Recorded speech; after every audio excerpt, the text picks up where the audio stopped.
Hey guys, what's up and welcome back to my channel. So today I'm going to be doing a little bit of a life update. I'm never really sure what to call these, but I do check in with you guys every so often just because I think it's nice to have the kind of rapport where you don't know all the intimate details of my life, of course, but at least there is something beyond, just what I talk about or commentary or whatever, some level of knowing me, I suppose. And the last time I made an update video was July 30th, if I'm not mistaken.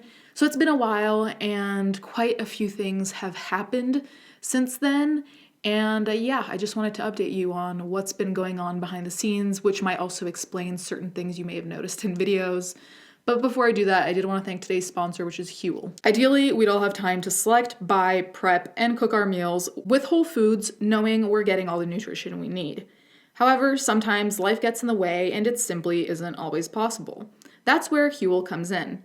Recently, I've had a difficult time staying on track eating a balanced diet, and Huel has helped me get back on track. I've began to eat Huel's hot and savory meal on days where I want to eat well, but I don't have time or energy to prepare something from scratch. Each meal includes all the carbs, protein, fiber, and good fats your body needs, plus 27 essential vitamins and minerals. I typically enjoy Huel's hot and savory as a quick lunch between errands, editing, and other work. The cool thing is that Huel's hot and savory pouches are 100% plant-based/vegan, they're high protein and gluten-free, and they're made with real high-quality ingredients like tomato, quinoa, rice, coriander, and so on. They're also incredibly easy to prepare. My favorite flavor is tomato and herb. It's tasty and it reminds me of the Mediterranean flavors I love. Click the link in my description box to try Huel's hot and savory today. Let me know in the comments what flavor you've chosen. Thank you to Huel for sponsoring this video. So basically, if you guys have been following me for a while, you guys know I've moved. It took 2 months for my boxes and furniture to get here. So basically we were living in an empty house with just a mattress and 2 stools, which this sounds really stupid when I say it, but it actually makes sense in my opinion. And granted, this is a first world problem, so just prefacing that most of these are first world problems, really. But basically that took a toll on my mental health because of the panorama. It's not like I want to be out and about all the time. Like I go out to do my errands and then I pretty much come home. That's how it's been for over a year now, and that's what I'm used to, right? So if you have nothing to do at home other than, YouTube and then watch TV watch something on your computer, it can put you in a very mentally strange spot because you don't have all the stuff that you usually do your hobbies with. You can't unpack, you can't really get the house started. So it just feels like, what am I gonna do? And I think that gives way to a lot of really unhealthy habits. Like for example, eating trash, which is basically what I was saying even in the sponsored bit. It just became like, when you're bored and you start eating just because you're bored because there's nothing else to do. And that also ties in with depression and mental illness because when I get bored, it's a really dangerous territory for me because I quickly slump into existential dread when I'm really bored. I start thinking, nothing's worth it, life is meaningless, this will never get better, I'll always just feel empty and like no hobby will ever satisfy me again. And it turns into this whole thing. So basically what we did to try and kind of fix that while we were waiting for things was trying to find new creative hobbies that would help with my anxiety because I also felt like if I didn't have anything to do. So I picked up diamond art or diamond puzzles. I don't know what they're called properly, but it's basically this. So it's like, those coloring books where you color by the number? This is the same thing, but instead you stick these little like gems.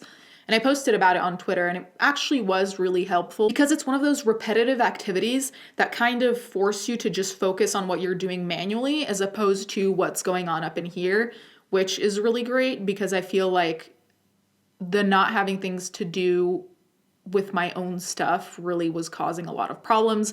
And then it's also like you don't want to just throw money out the window and buy a bunch of shit for the meantime. So that was particularly difficult because I think a lot of those problems kind of chain into each other because eating like crap then connected back to my body dysmorphia, and my body dysmorphia got worse because I was like, you're eating like shit, so you obviously look like shit, and just all the assumptions that body dysmorphia makes you think that aren't necessarily true, but they feel like the reality. And aside from that, I don't know, you guys have to tell me, because like I got this distinct impression, and I don't know how true it is for you guys, but I genuinely feel like the month of August to now, basically everyone I know has been kind of having a shit time generally, which in its own way can be comforting because you can comfort each other being like, yes, I'm having a shit time too, blah, blah, blah.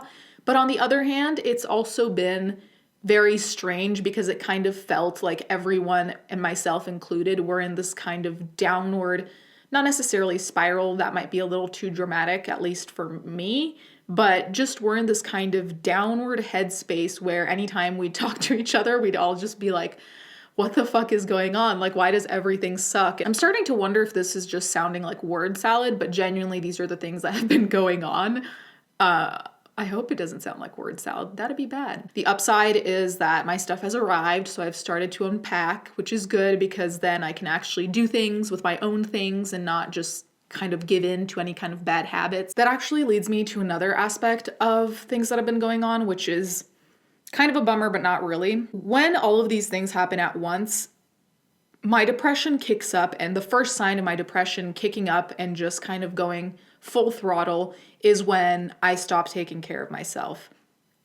Now, obviously, as you guys know, it's a very common symptom of depression to lack on hygiene, which people I know can be grossed out by, but it is what it is.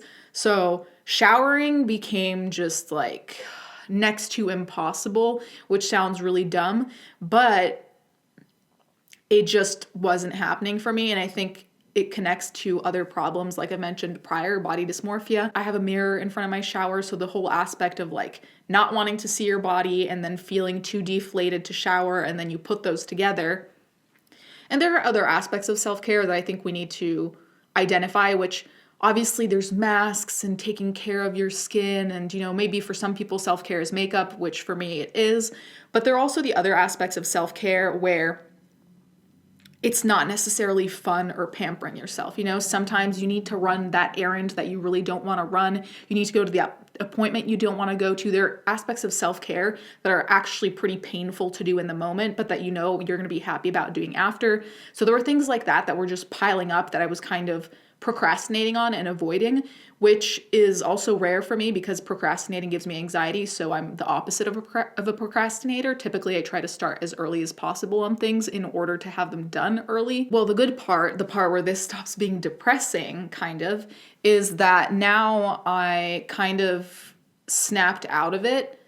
And it's hard to snap out of, but I think there are just some moments of clarity when you're looking at what's going on and you just realize I can't go on this way. And I don't mean that in a depressive way of like I can't go on, but in the way of I need to start changing things, which is a really hard thing to do because obviously if it were easy, we'd all already be at our peak best place ever.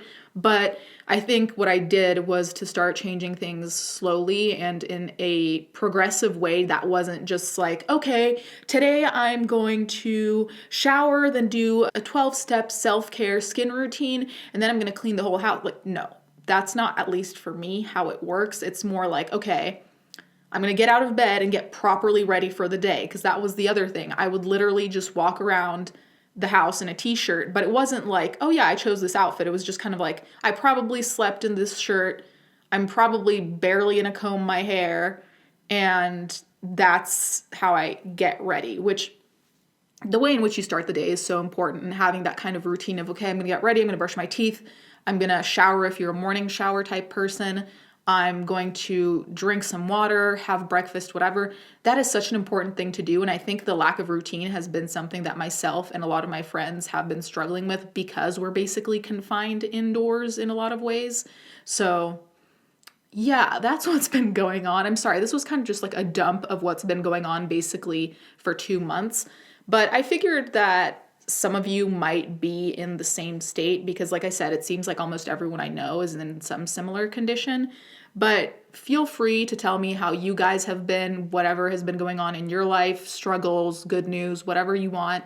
But feel free to use this as a dumping ground, basically, for any problem you just kind of want to put out there and, you know, just get off your chest. Anyways, guys, thank you so much for watching. Thank you to my patrons as always, and I'll see you in my next video.